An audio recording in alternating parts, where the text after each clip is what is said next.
Benarkah ilmu hikmah para dukun sakti yang kebal senjata tajam dan punya tenaga dalam? Jemaah sekalian, ini termasuk tipu daya para dukun dengan mengklaim bahwa sihir dan perdukunan mereka sebagai ilmu hikmah. Ini termasuk tipu daya. Tidak ada dalam Islam ilmu hikmah seperti itu, tidak ada. Itu hanyalah tipu daya para dukun dan tukang sihir. Dan ini penyesatan terhadap umat. Karena seringkali juga mereka mengklaim itu ilmu Islam. Hikmah itu kan kata-kata dari Al-Quran dan hadis. Bahkan seringkali mereka mempraktekkan untuk bisa kebal senjata tajam dengan membaca ayat dan membaca doa. Dan mereka sebut itu ilmu hikmah. Padahal dalam Islam sama sekali tidak diajarkan seperti itu. Memang betul hikmah dalam Al-Quran dan hadis ada bermacam makna. Bisa berarti as-sunnah. Sebagaimana Allah kabarkan kepada kita di antara tugas Nabi sallallahu alaihi wasallam, wa yu'allimuhumul kitaba wal hikmah. Nabi Muhammad sallallahu alaihi wasallam mengajarkan kepada manusia Al-Qur'an dan hikmah. Apa arti hikmah di sini? As-sunnah, hadis-hadis beliau. Bukan ilmu kebal, bukan tenaga dalam, bukan ilmu perdukunan. Bukan kesaktian. Tapi hadis-hadis beliau sallallahu alaihi wasallam. Terkadang juga hikmah artinya adalah berdakwah dengan kelembutan dan tahu kapan harus keras. Enggak semuanya keras, enggak semuanya lembut juga. Tapi hukum asalnya dakwah itu lembut. Tapi ada saatnya keras. Ketika maslahat menuntut untuk itu dan tidak dikhawatirkan mudarat lebih besar. Sebagaimana firman Allah, ud'u ila sabili rabbika bil hikmati wal mau'izatil hasanati wajadilhum billati hiya ahsan. Ajaklah ke jalan Rabbmu dengan hikmah, berdakwahlah dengan hikmah dan dengan nasihat yang baik dan debatlah dengan cara yang terbaik. Ini makna-makna hikmah dalam Al-Quran. Tidak ada satupun memiliki makna ilmu kesaktian seperti yang diklaim oleh para dukun. Ini termasuk tipu daya para dukun di masa ini. Ditambah lagi, mereka membacakan Al-Quran dan doa-doa.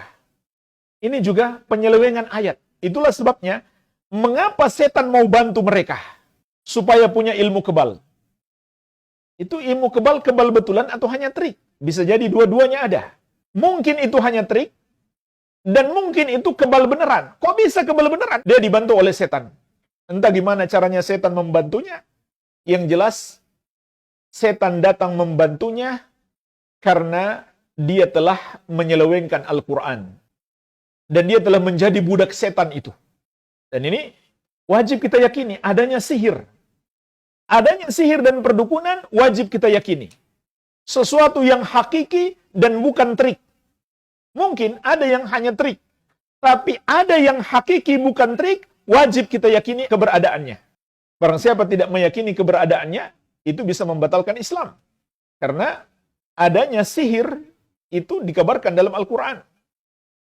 Wa ma kafara Sulaiman walakinna syayatina kafaru yu'allimuna an-nasa sihra. Nabi Sulaiman tidaklah kafir, melainkan yang kafir adalah setan-setan yang mengajarkan sihir kepada manusia. Wa min syarrin naffatsati fil 'uqad. Kita minta perlindungan kepada Allah dari para wanita tukang sihir yang meniup di buhul-buhul. Para wanita tukang sihir itu nggak sedang melakukan trik. Dia menyakiti orang dari jarak jauh. Orangnya nggak tahu siapa yang menyakiti dia. Tahu kan? Santet. Dia menyakiti orang dari jarak jauh dengan cara meniup di buhul-buhul. Dan bahkan ini menimpa Rasulullah SAW. Sampai terbayang kepada Nabi SAW, sesuatu yang belum beliau lakukan, seakan beliau telah melakukannya. Ini ada dalam hadis-hadis Bukhari dan Muslim. Nggak boleh kita mengatakan sihir itu semuanya hanya trik. Ini nyata, fakta ada. Sesuatu yang terjadi menimpakan bahaya kepada orang lain.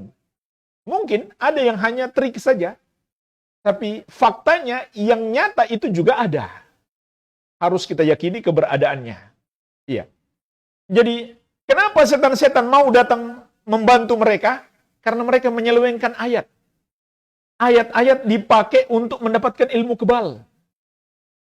Membacakan ayat sambil teriak-teriak. Atau karena mereka telah menjadi budak setan, dan mereka mau melakukan apa yang diinginkan oleh setan. Seperti berdoa kepada setan atau berdoa kepada selain Allah. Mereka berdoa kepada para wali, misalkan, ya Syekh Abdul Qadir Jailani, atau berdoa kepada Rasulullah, ya Rasulullah, tolonglah aku. Ini syirik, ini yang diinginkan oleh setan. Maka setan pun datang membantu mereka. Sebagaimana kata Allah, wa may ya'shu an dzikrir rahmani nuqayyid lahu syaitan fahuwa lahu qarin. Barang siapa yang berpaling dari pengajaran Allah yang Maha Penyayang, maka kami adakan baginya setan, sehingga setan itu yang selalu menjadi temannya. Juga firman Allah Subhanahu wa taala, hal unabbiukum ala man tanazzalu syayatin tanazzalu ala kulli affakin athim yulquna sam'a wa aktsaruhum kadzibun. Maukah kamu aku kabarkan kepada siapa setan-setan itu turun? Setan-setan itu turun pada setiap pendusta lagi banyak dosa. Inilah sifat para dukun. Setan-setan itu menyampaikan kepada mereka berita yang mereka curi dari langit. Dan kebanyakan mereka adalah para pendusta, kata Allah. Makanya para dukun seringkali meramal tentang masa depan, dan terkadang betul ramalannya. Kenapa?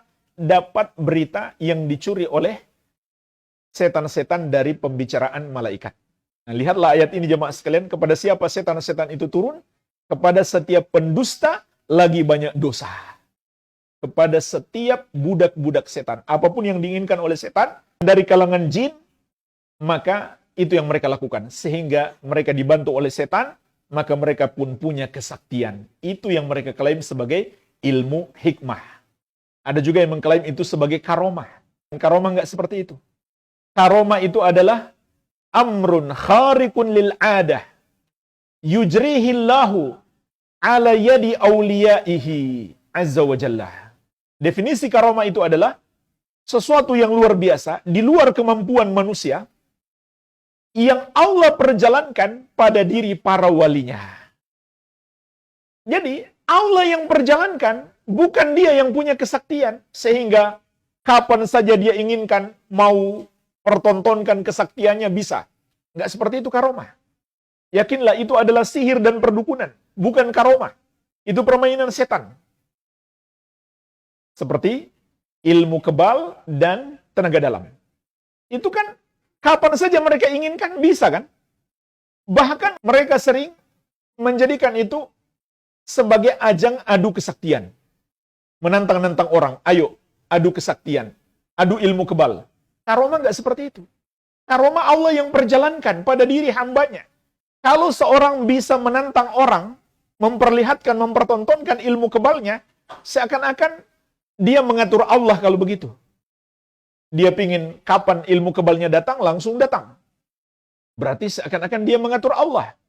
Karena karomah itu dari Allah. Kalau dia mengklaim itu sebagai karomah. Dan juga karomah itu diberikan pada wali Allah. Sedangkan dukun adalah wali setan. Hati-hati, ini termasuk tipu daya para dukun. Dan jemaah sekalian, kalau seandainya ilmu kebal atau tenaga dalam itu dari ajaran Islam, tentu Rasulullah SAW dan para sahabat telah mendahului kita melakukannya. Nggak mungkin kita mendahului mereka kalau itu suatu amal yang baik. Faktanya tidak demikian. Rasulullah SAW seorang nabi sekalipun yang lebih tinggi daripada wali. Kemudian para sahabat, para wali yang tingkatannya paling tinggi, mereka berperang dan terluka. Dan mereka mati syahid. Mereka punya pedang, bukan punya tenaga dalam. Punya tombak, punya panah. Mereka juga punya baju besi. Bukan punya ilmu kebal, baju besi yang mereka punya.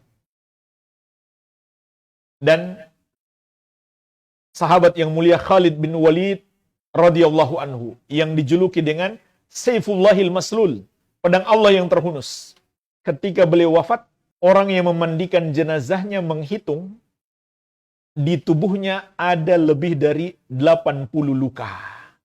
Jadi beliau tidak pernah terkalahkan di medan tempur, bukan karena kebal senjata tajam, tapi karena kesabaran. terus bertahan sampai musuh kalah, sampai Allah memberikan pertolongan. Keahlian dan strategi perang, bukan karena ilmu kebal. Subhanallah. Ketika beliau wafat, orang yang memandikan jenazahnya menghitung lukanya lebih dari 80 luka. Semua dari arah depan. Nggak ada dari arah belakang. Dan beliau pernah di satu peperangan mematahkan 9 pedang. Maksudnya beliau pakai satu, patah ganti lagi yang lain. Bukan punya tenaga dalam. Kalau hari ini ada orang-orang yang mengklaim punya ilmu kebal dan tenaga dalam, bagusnya kita kirim ke Papua. Melawan teroris di sana. Ngapain dia diam-diam di sini? Punya ilmu kebal, punya tenaga dalam, kok diam-diam di sini? Sana ke Papua, lawan teroris. Atau ke Palestina, lawan Yahudi yang menzalimi umat Islam. Itu yang harusnya mereka lakukan. Bukan adu kesaktian di sini. Bukan bikin konten-konten YouTube saja. Pergi sana berjihad. Kalau betul-betul mereka kebal senjata tajam. Jadi ini termasuk tipu daya para dukun, menamakan sihir dan perdukunan itu sebagai ilmu hikmah. Baik.